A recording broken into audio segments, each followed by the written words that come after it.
Welcome back to Sports by GSMC Podcast Network. I'm your host, Jeremy Lapidus. If you are just tuning in, we've just gone over the playoff predictions for the NFL. In this segment, we are going to get into the AP Top 25 list, but before we do have some breaking news.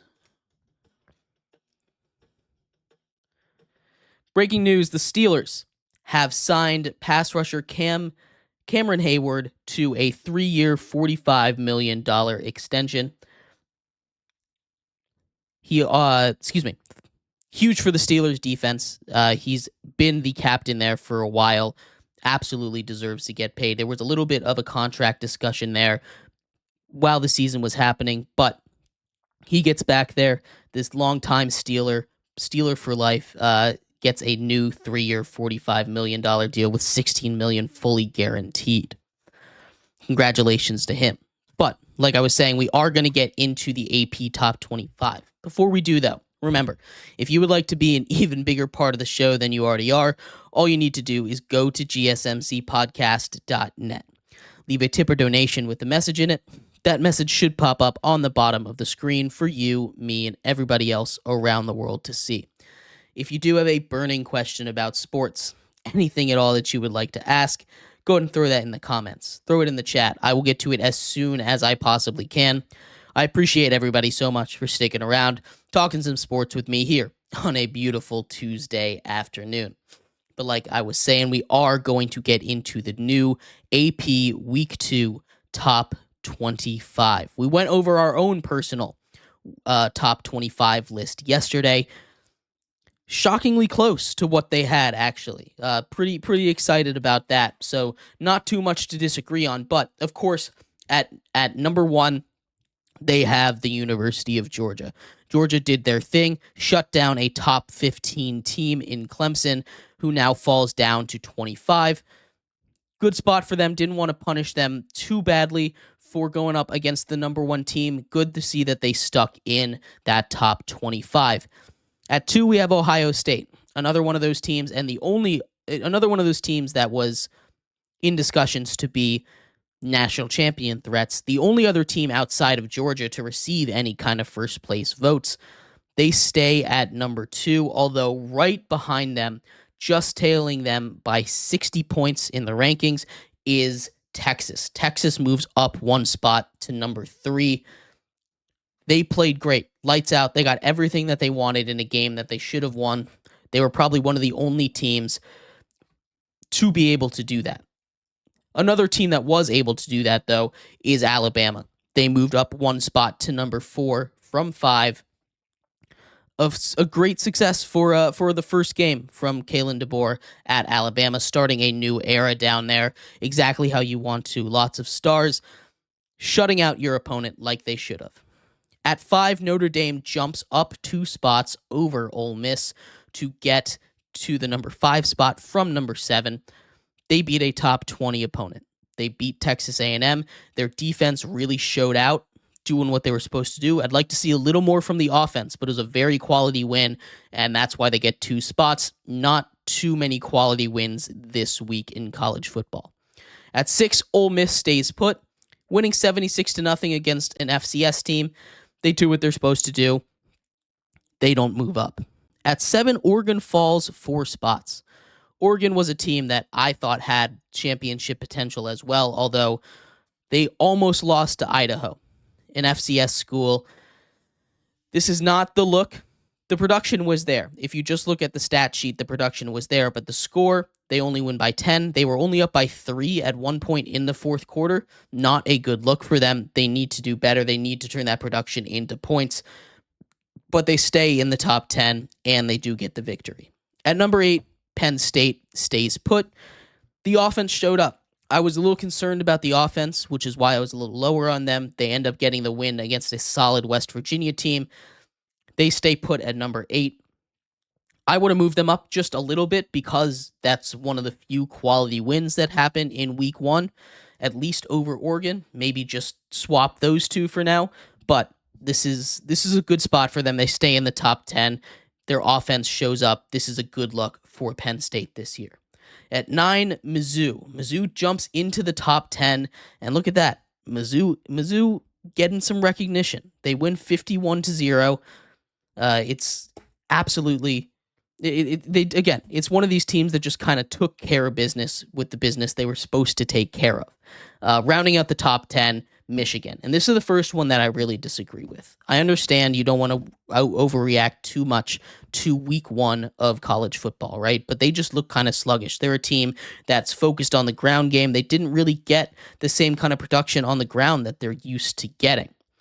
Anthony asks, do you think what needs to happen with Florida State is what happened with Miami, where Kirk Herbstreit called out the incompetence of the previous administration for funding of football? I don't think funding of football is an issue. They really went hard in the transfer portal, and it's an interesting theory there, right? And they built their 13-0 team on the transfer portal, and it worked in their favor. This time, they go out, take the big swings in the transfer portal. Instead of bringing in Jordan Travis, they bring in, DJ Uyunglele. And you can see the difference between those two guys, right? DJU kind of has his confidence shattered, is the takeaway from those first couple games. People are calling for him to be benched already. I don't think it's more of a football funding administration thing as much as it is the scouting that they were able to do and the guys that they went after in the transfer portal just weren't it. And it's not going to work out every year, right? There's transfer portal successes. Louisville, for example, that we'll get to later on in this segment, is a transfer portal successful program, right? At least this season. Florida State last year was a successful transfer portal season. Florida State this year is not. It's not going to work out every single year, and I think that's more the issue. I do also think the coaching staff is the issue, not the administration. Now, if that's what you mean by the administration, Anthony, then absolutely you're right, but I think it's less the funding. I think they're getting plenty of funding for NIL and the transfer portal, but the coaching needs a change, and they didn't recruit the right guys when it comes to the transfer portal. Cam Ward was in the transfer portal. He goes to Miami. Maybe he chooses Miami over Florida State, but that's it's not a good look for their recruiting side of things. Hope that answered your question. At number 11, we have the Utah Utes. Cam Rising came in after a year off of injury, basically, threw for 5 touchdowns. He is back. That's exactly what you're looking for to see. This is a team that always has had an elite defense. They moved to a new conference this year after the Pac-12 dissolves. This is a really, really good look for Utah. They're going to be challenging for that Big 12 crown this year. It should be a lot of fun. At 12, Miami is up 7 spots, and absolutely, I think it's worth it. Miami looked amazing. We just kind of mentioned Cam Ward. Cam Ward was one of my favorite quarterbacks this week to watch. He did his job against a more solid opponent in Florida. I don't want to overreact and say Florida is bad. They play a tough schedule. I think it's more saying that Miami is good than Florida is bad. I don't know why people thought that game was going to be close, if I'm being honest. Florida just, other than the fact that it's an in-state rivalry and it was in the swamp, they didn't have anything going for them that they were better at than Miami. But I still think Florida and Billy Napier can turn this around. They play a brutal schedule. I think this is his last season, but Miami looked really good. They looked really, really good. They run the ACC now, and I think that's without a question. They're up to number 12. At 13 is USC, the highest climber of the week. They're up 10 spots from 23 after taking down LSU on Sunday night. A huge, huge win for them. Miller Moss looked amazing. We talked about that yesterday. Last second touchdown. Everything's going good for them. The defense, holding LSU to just 20 points is the biggest factor. And if that defense can hold up, Miller Moss, again, looked really good. Calm under pressure was the biggest takeaway for me on the offensive side of the ball. That's what you want to see out of your quarterback. He looked really good. At 14 is Tennessee. They demolish Chattanooga. They should have demolished Chattanooga. It's going to be a fun game this week for Tennessee. Tennessee hosting NC State, a top 25 matchup. That should be a lot of fun to watch this week. One of my favorite games, and we'll preview that in a couple of days. At 15 and 16, we have Oklahoma and Oklahoma State. Two teams that are both up a spot, taking over for LSU that lost. Again, they did their job against FCS teams. They get rewarded for it. At 17, Kansas State, apologize. They're up a spot as well. Again, they do their job against a weaker opponent. And then LSU slots in at 18. The first 0-1 team on this list. They're down 5 spots. I like that they didn't get punished too much for going up against a good USC team. I might have dropped them down 1 or 2 more spots, but that's just personal preference. I think this is a good ranking for them. Again, their defense also looked much improved going up against a solid USC offense. There's a lot of things to like about this Tigers team. I think people are overreacting about them a little bit. They should still be really good, and they still have a chance to make the new 12-team college football playoff. At 19 is Kansas. Again, they did their job against a team that they should have beat, which is not always as easy as it seems. Then you have Arizona. Flashy. I like this team a lot. They slot in at 20, up 1 spot. I like what they did against New Mexico. It took a little bit for them to get going, but they eventually got it going, and I like where they are heading. Iowa at number 21, up 4 spots. 40 points for Iowa is impressive. It's super cool to see an Iowa team that is able to score points. Now, they got a little bit lucky. They weren't super careful with the ball, but they didn't end up turning it over. They can't do quite the exact same thing against a team with a better defense, but it's encouraging to see that they're able to move the ball on offense for the first time in really 3 or 4 seasons. So everything's trending up for Iowa right now. Then we have 2 teams that were out of the top 25. Louisville, who I talked about as one of those successful transfer portal teams. I really, really like Louisville this year. I predicted them to make the college football playoffs. They end up winning 62-0, a very impressive win against a team that, again, they should have beaten, but they beat them into oblivion. They did their job. I want to see if they can keep it up. At 23, Georgia Tech, obviously going over to Dublin, beating up on Florida State. We talked about that a couple of times. Then they take care of business against a solid group of 5 team in Georgia, in Georgia State, right? Battle of Atlanta. These 2 teams, the Sun Belt is one of those conferences that's just really solid. You know, you go up and down the conference. There's a couple of stinkers, but the top's really good. App State, JMU, Troy's been at the top the last couple years. You know, these teams are really solid. And then the middle of it, also filled with teams. You know, the Sun Belt had the most teams that made that made bowl games last year. They had, I believe, 10 teams make bowl games, which is kind of insane.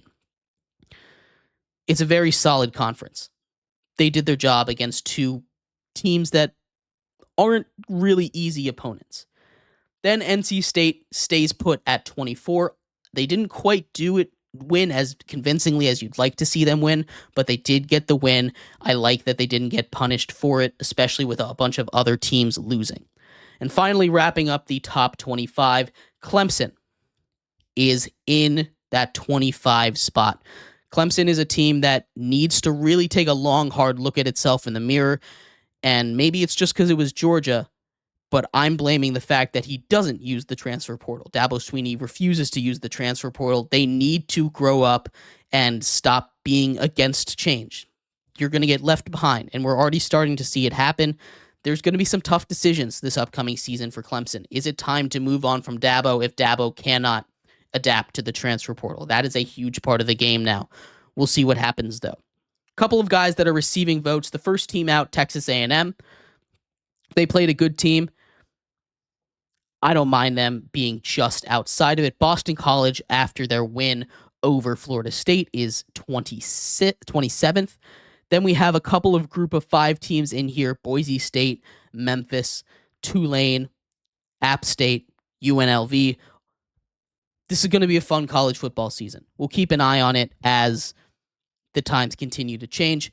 I like this list a lot. You know, a lot of times they don't do a lot of movement after week 1, and that's because they don't want to overreact to it. But I think they did a good job of moving where things could be moved and staying pat where they shouldn't have overreacted. I like this list a lot, but let me know what you think of the top 25.